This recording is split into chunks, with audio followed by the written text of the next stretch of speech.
Welcome! In today's video, I'm going to show exactly how to turn on notifications for channel replies from profiles who follow on Instagram web using your PC.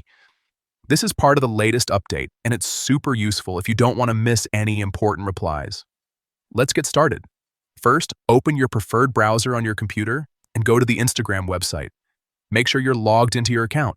Once you're on the Instagram homepage, look at the bottom left corner of your screen. You'll see 3 horizontal lines. Click on those lines to open the menu. From the menu that appears, go ahead and click on Settings.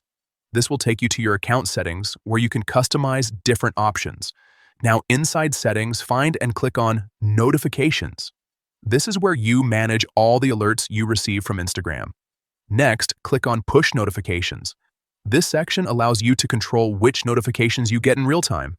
Scroll down until you find the section labeled From Profiles I Follow. Under this category, look for Channel Replies. To turn on notifications, simply select the option that enables notifications for channel replies. Once selected, Instagram will start notifying you whenever someone replies within channels from profiles you follow.